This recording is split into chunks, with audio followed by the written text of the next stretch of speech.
Good evening. Good evening. My name is Brando Odhiambo from SHOFCO. I lead governance and advocacy.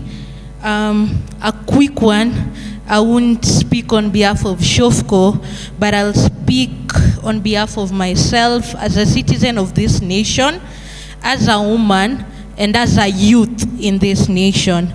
My first question will be directed to Honorable Passaris, in concern to the Finance Act and Accord 12-12-333-300 of the sanitary towels. The money allocated for the sanitary towels is 15 million towels, targeting 3.4 million girls for the financial year 2024-2025, which is inadequate as it equates to one sanitary towel per girl per quarter, which we understand that for us women, we have our menstrual cycle every month. One of my recommendations to that, and I'd love that you spread this to our fellow women representative at the National Assembly, if we can have an additional budgetary allocation for 30 million sanitary towels and provide a monetary figure in the budget for the allocated sanitary towels. If NGAF fails to supplement this figure, we'll have a reduction in the number of girls missing schools or experiencing exploitation, whereby it's sex for pad scenario. Another instance, which I'll request maybe for amendment, though I know it will create a lot of tension and debate. Us as youth, we have a lower number of representation at the National Assembly. Can we get to a scenario where people will be going to the polling station and vote youth in power? Can us youths come together and amplify our voices in a reasonable way, the way women in this nation came and had their slot at the National Assembly at the women representative? Can we youth have our space in this nation, whereby in the elections to come, as people are voting for the president, governors, and MP, we'll have a slot for youth, whereby the people vying will be 18 to 35 years, according to the Constitution of Kenya. Because they keep on telling us that we youths are the leaders of tomorrow. When is that tomorrow? When the government has not even allocated funds for our youths who are at the TVET scholarships, for their exit transition. A lot of youths are getting into drugs and crime. When the Vision 2030 will be approaching, then the youths cannot be that leader. So for us, we believe that we youths are the leaders of today. What is our slot at the National Assembly? Thank you. Thank you so much, Brenda, for very good questions. Mheshimiwa Wandai is itching to rush here. I wanted to invite Bwana Maliba before you. If you are employed, informal employment, and being taxed in your company, stand up. Formal employment, that means if you work for Coca-Cola or you work for a shop like maybe Dickens, or you work somewhere, if you're in formal employment and you're taxed, you have a pay slip, a monthly pay, stand up. So all of you are hustlers. Okay? Okay, no, go on, stand up. Yeah?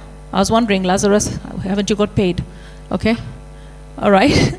Okay, so basically less than 1% of the room. Have a seat. Now, this is something I want to tell you. There is no country that can run without money. And the money can come from two places: taxation or debt. Debt is not the way to go. It is so expensive and we can't afford it. So I'm in the housing committee. When you join Parliament, Parliament puts you, your party puts you in committees. You are asked, which committee do you want to be?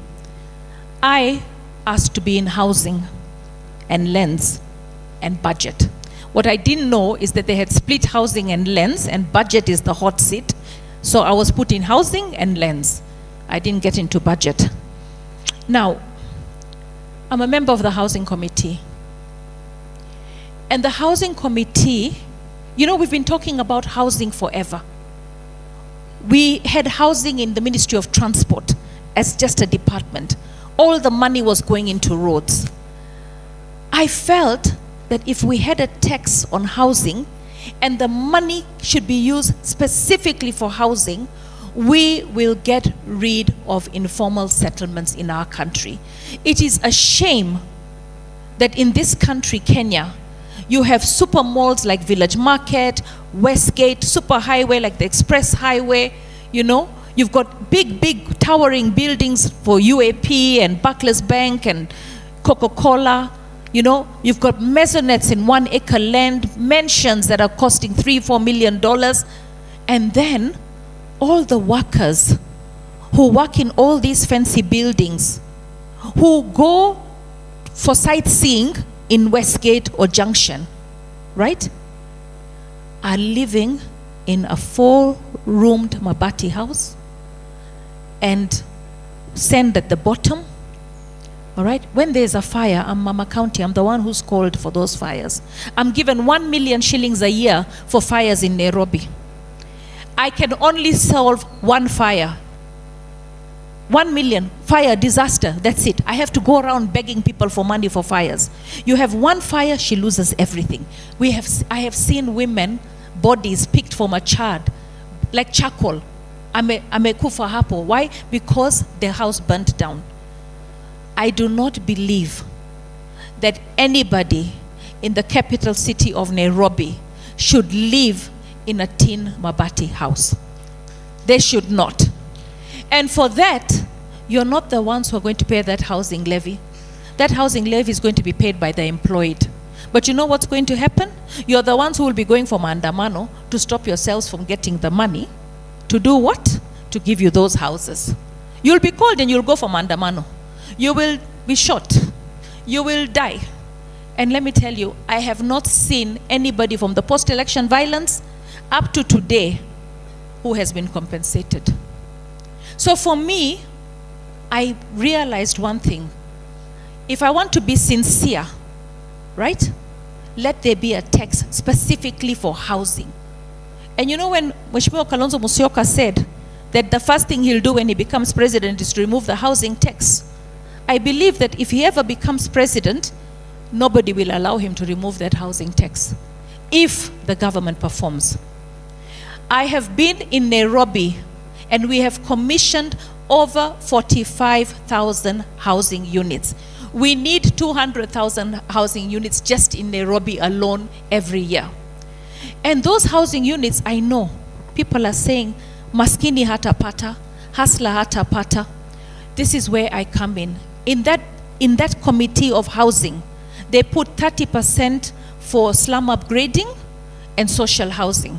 Then they put 30% for institutional, 40% for affordable and low cost. So affordable and low cost is supposed to be charged more. It's supposed to be bigger and better so that we can provide the social through the profits. But now that we have a tax, we can be able to say, let's make 50% social. I recently was fighting for civil servants because civil servants are going to pay the housing tax.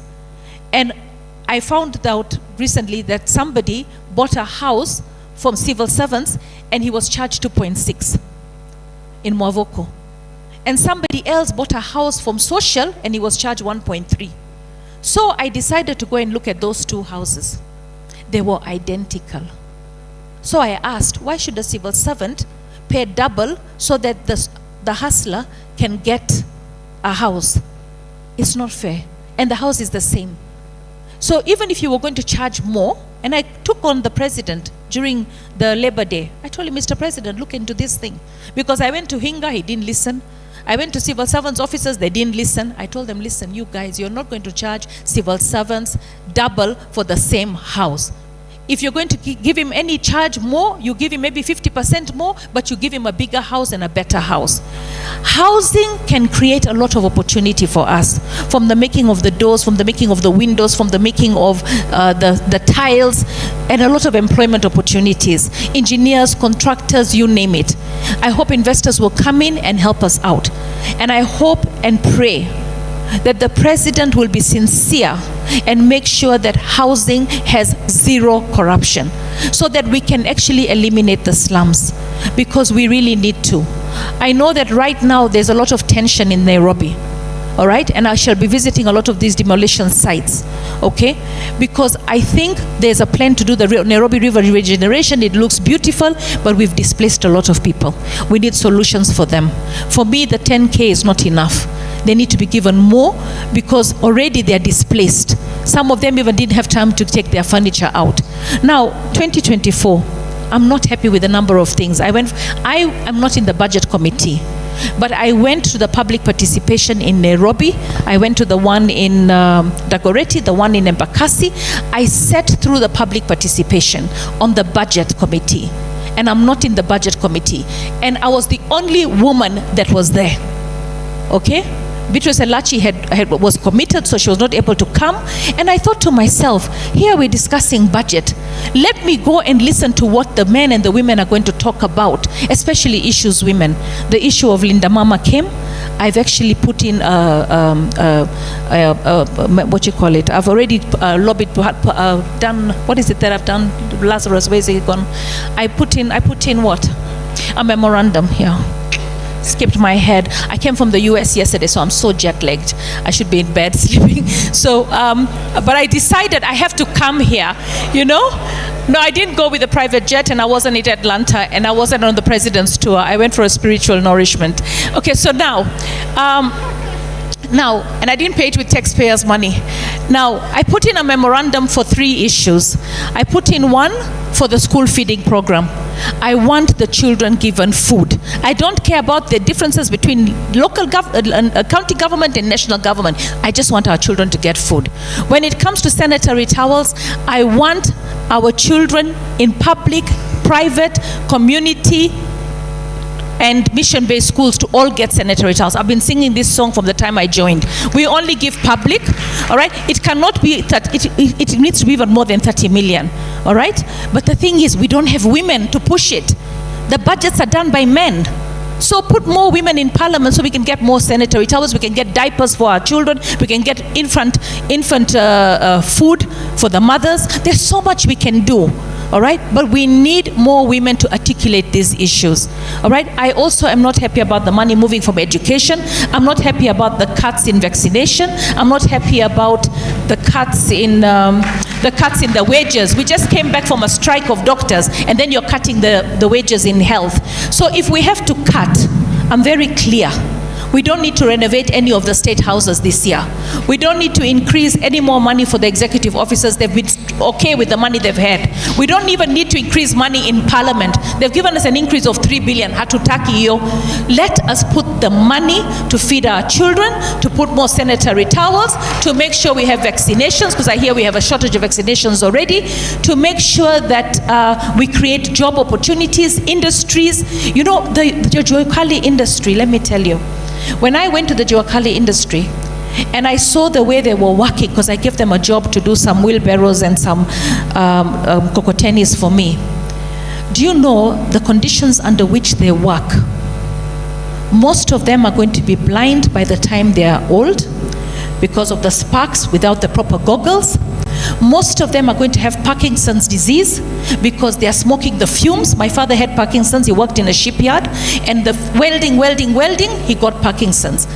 Okay, so for me, I feel that we need proper industries. We need to take that Joakali industry and give it all the necessary machinery, give it the partners to be able to do things properly. We need to make sure we don't import anything. Our partners in the East can help us with those industries. We've got to make it lucrative. There's a lot of work to do. Now, you're going to ask me. Thank you. How am I going to vote in 2024, the finance bill? Okay. So, let's just say, first of all, you know, my vote will not count. It will not make a difference. It will not make a difference. All right? It will not make a difference because the government has the majority. All right? The government has the majority. So they can pass it without my vote. All right? They can pass it without my vote. So for me, what is most important is if they have done the amendments that I have asked, and they have improved on the budget reduction, and they have improved on a number of issues on the bill, right, that I feel are important, right, then I will support it. But if they don't improve on the finance bill, improve on the budget, because you see, we're going for public participation, and you're all speaking your minds and your hearts. So when you speak your minds and your heart, the idea of public participation is that we listen. And if we don't listen, that means we don't need to have public participation. We're wasting your time, and we're pretending to care. So I'm really hoping that the budget committee will reduce and increase where necessary, as said by the people of Kenya. And I also pray that the finance committee will listen and reduce wherever they're supposed to reduce, so that we can together build a country that is prosperous for everyone. Thank you. Shukran. Asante sana mheshimiwa.